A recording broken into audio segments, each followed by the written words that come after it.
love the rainbow stuff. Orange and purple PCBs are really hard to come by. And I just love rainbows. My hair's actually dyed rainbows, just super faded. Oh, nice. But I'm wearing one too. I'll put one up close. Maybe. Individual strips. Yeah, I can see it when you kind of move it around, definitely. Yeah. In there. So I like showing off as many colors within a single piece as I can. I'm surprised the purple's hard to come by with all of us like maker people always using Osh Park for things. Do we just not give up our circuit boards very easily? Is that what I'm hearing? Possibly, just like I'd expect to see a lot more turquoise. Ooh, turquoise? I or mean, like a lighter blue, like Arduino color. Yeah.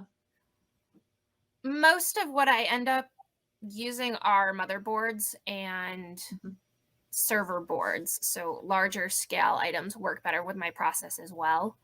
But I mean, I have gotten some purple boards by way of makers upcycling their materials with me, which is awesome. I do have an upcycling program, so I encourage people, if they've got boards they want to get rid of, we give store credit. Ooh, there you go. So how does that process work? Because I'm sure that there will be some people watching either now or later that will definitely have spare circuit boards lying around that they could send you. Yeah, we have the details spelled out on our website, but basically it's, get in touch, let me know what you have, because I can't necessarily take everything. I've taken on this sort of mantra for keeping the studio tidier, in that I'd prefer to not buy supplies or take on materials that I can't immediately assign a purpose to. Yep. Otherwise, I wouldn't be able to see over any desk because it would be just covered in stuff that I could turn into something someday. I'm sure all creators can relate to that. And so I have to sort of filter what comes in, but motherboards are a go for sure. So do you prefer to have components on your boards or not? Or do you prefer to have like only surface mount to a certain height and the through holes all removed? It depends on what we're making. So if we're making an art piece and space in the frame permits, I'll keep as many components as I can, just like when making jewelry items. We use metal cups called bezels so that all the edges and back are completely covered. It's an aesthetic thing, but it's also kind of a safety thing. I don't think you really want PCB rubbing on your skin. Yeah, fiberglass splinters are no good. So depending on how deep they are, like these deeper ones, these are almost 4 millimeters tall. You can fit almost anything except, the really big stuff. Like voltage regulators will fit in here. Crystal oscillators will fit in here.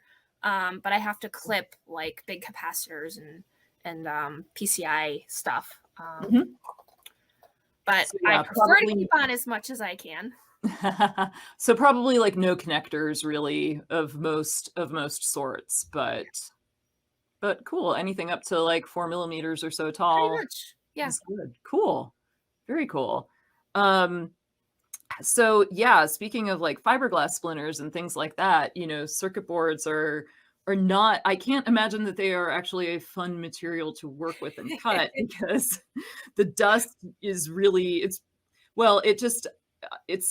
I guess I'm not sure if toxic is necessarily the right word, but it definitely like is glass, and so inhaling it can like cut up your lungs and things like that. Yeah. Even though glass as a material itself is like relatively inert with your body. Yeah, you change the size of stuff and you change how it interacts with your body. Yeah.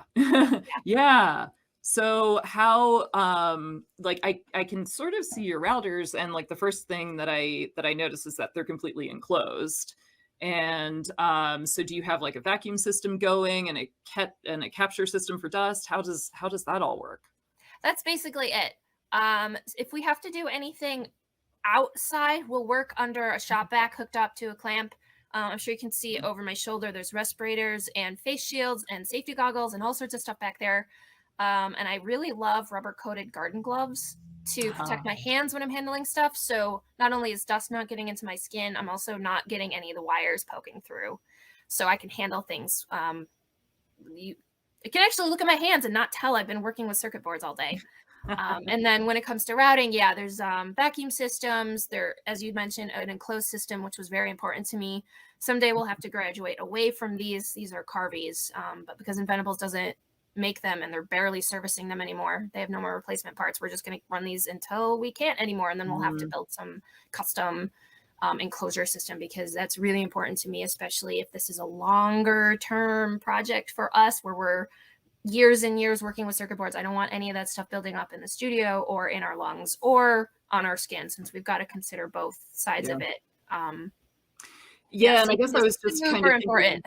yeah, I guess I was just kind of thinking of the fiberglass in particular, but there's also, I'm sure that you get lead-based Yep. solder and Mhm. things like that. So, yeah, so it actually is like pretty toxic to be grinding all that stuff up into small pieces and breathing. Like this is probably not something that you want to do at home unless you have like really geared yourself out and Yeah. have a well ventilated area and aren't, contaminating, let's say, your garden with Exactly. Like I the have studio clothes, I have studio shoes, all that stuff is contained within this area, because I also don't want this contaminating my own house yeah, or other people I interact with.